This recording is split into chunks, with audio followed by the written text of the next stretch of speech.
Alice in Borderland Season 3 is here, and just like how Squid Game sets up an American spin-off, this final season of the Japanese show could well be doing the same. This season was all about looking at humans on a deeper level, the core values that they have, how selfish they can be, but how by working together it's often the option that works out better for everyone. With Arisu entering the Borderlands because Usagi was taken there by an obsessed professor named Ryuji, we saw 9 new games in this season and an ending where we met the mysterious character who watched over the land between life and death. So with that, let's discuss this season, the games, the ending, and how it set up the spin-off show. Here is Alice in Borderland Season 3 Ending Explained. Just to let you know, this video will contain spoilers. What the ending means. I'd say there were 2 meanings to the ending in this season. One was focused around the deeper themes such as the selfish nature of humans and how some allow the suffering of others in order to progress themselves, and how it's something that can often go against them in the long run. This was highlighted best through the kick the can game when everyone would be going for the can, but the greedy nature of the people that were like that would often end up eliminated. And also by the 8th game, possible futures. The more appealing future that people would walk through the door for would be the very thing that led them further away from the exit. So they needed to face the short-term suffering and weren't together as a team in order to keep the right amount of lives and to also make it to the exit. However, as well as that, Arisu was asking the question during the ending around what the meaning of life was and the things that make it worth living. This was asked to the people that had featured in the games before but didn't recognize Arisu, nor did he recognize them. People such as Chishiya, with Arisu mentioning how on that day the meaning of life for him was to simply pick out his child's name. It showed that there was beauty in life in the small things, even in the pain and suffering, because it's what makes the enjoyable moments worth living for. There was a quote early on in the season which was, "All of our wounds become our reason to exist," and with Arisu choosing to live at the end rather than stepping into the vortex which represented death where he'd be free of the possibility of pain was something that showed just how much he wanted to live. The love that Arisu had for Usagi was shown in the way that even though he had the option to walk back into the waking world, he had to dive into the direction of death in order to get Hara. Hence why the Watchman said that he was an interesting person, with Ryuji being the very person that got Usagi into the games because he was tasked with bringing her there and killing her by Banda because he knew that it would lead Arisu to choose to stay there forever. As if Usagi was dead, then there'd be no reason for Arisu to go back to the real world, as he was dragging her into the vortex because he wanted to go out with her as he'd started developing feelings for her. He ultimately changed his mind and told both her and Arisu to live life.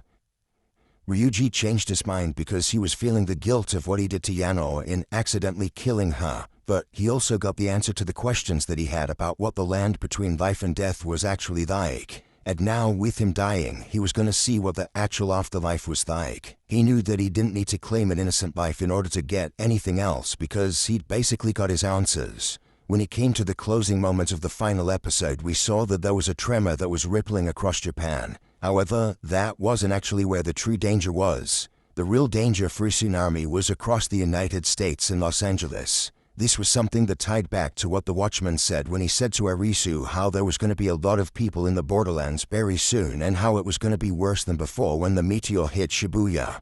With us being taken to Los Angeles, seeing the news broadcast in the background of the diner, and the waitress being called Alice, it shows that a spin-off which is set in the United States looks like it could be on the horizon, and the main character could be a lady called Alice. So I wonder if that's actually going to happen or if it's just being left out there for us to imagine. Who was the Watchman? The Watchman was the main antagonist in this season, and he was the person that essentially dictated what happened in the Borderlands, as we saw when he froze the entirety of the world by singing a note. His appearance was dark, mysterious, and he wasn't the Joker like many of us thought, but instead the person that filled the gap between life and death. By carrying out his job, death was something that passed him by, which essentially meant that he was able to live in this purgatory forever and control the games whilst also offer the opportunity of life and death to those that would pass through it. He was essentially in charge. The meaning of the Joker card. When it came to the Joker card, this was a concept that all of us were intrigued by when the end of Season 2 happened. This card offered something different in the sense that the people that were playing in this tournament-style mode where you couldn't roam freely around the city, but instead in the Joker you had to follow a specific route. All players that were featured had essentially been in the games before and had a near-death experience. We also saw that the final game of the Joker card was a joke. The game made out that everybody who walked out of the door would survive and go back to the real world, but in reality, it was a joke, and the person who sacrificed themselves actually got to survive. So it leaned into its name slightly. What was interesting was that when all of the numerical values in a deck of cards were added together, with one Joker, it made up 365, a calendar year. But then, if there were two Jokers, it would make 366, a calendar year if there's a leap year. These tied into the whole thing about the Joker filling in the gaps and the void of time in the real world, just like how it was in the show and also like with this mediator between life and death in the Borderlands. What happened to the other characters? When it came to the characters' fates in the show, right at the end we saw that Nobu survived the games and was crossing the street with his mother, highlighting that he'd graduated. He was once somebody that was bullied, and in the final game he saw a future where his mother was sick and he blamed himself. But with this ending, he got his future back on the straight and narrow and was now looking to provide for his mother. When it came to Sachiko, she had a child and he was happy and content with the life that he had, even calling his mother his role model, something which she was proud of. So her life was going in a stronger direction. With Rei, she had a repaired relationship with her mother and she got her dream job of working in anime, and one that was actually going to be in the cinemas so her parents would be able to see it. And then with Yuna, she had her dream boyfriend like she saw in her future projection and she was ready to take him to her brother Sota's grave. So they all had happy endings, which was nice to see. My review of the show.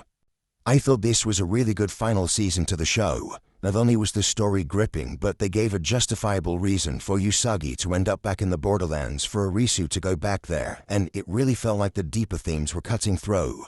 In terms of the games, I'm gonna be doing a separate video on all of those, but I thought some of them were the best that we've ever had in the show. A personal favorite of mine was the final game. I thought it was such a well thought out game and it had the potential to be so confusing, but it just got across the core message of the show and it gave us the most emotional moment too. I found the scene with Sota and Yuna to be one that was just heartbreaking. His death almost had me in tears. He cared so deeply for his sister and promised to look out for her, so to then see him smiling at her future, a future that he wasn't going to be in, paired with him symbolically giving her away at the wedding, it was just beautiful. The choral church music also added to it as well.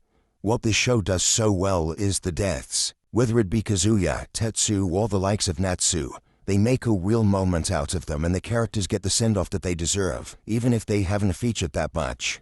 I'd also say that the visuals are incredible too. The world feels so immersive and the likes of 100 million arrows being fired towards the players is something that could look a bit ridiculous, but it managed to execute it well. When it comes to the performances, all of the characters were really well performed. Arisu, Usagi, Nobu, and Tetsu were probably my favorites. They were just so convincing. I'd also say I loved the performance of the Watchman. He was dark, mysterious, and I really got that supernatural feel from him. His eyes cut through and it felt like he was looking into Arisu's soul. Also want to say that Usagi did really well too. I thought the ending where she was looking up and she saw Arisu and her father and she finally had the conversation with her father, making her realize that she wanted to survive. It was a really powerful moment. I did wonder if this season would be able to top season 2, especially with it only having 6 episodes, but I feel it got so much across in such a short episode count. I feel like it's probably because they were over an hour for the most part. I reckon the season was actually better than season 2 and it closed off the show in the best way possible. It's always difficult to end a show, especially after so long, but Alice in Borderland did it better than I thought it would. So, there you have it, Alice in Borderland Season 3 ending explained. If you want to see more of your favorite TV series and movies being broken down, then check the playlist below, and don't forget to subscribe. What did you think of the final season? Share your thoughts in the comments. As always, thanks for tuning into the video and I'll see you in the next one.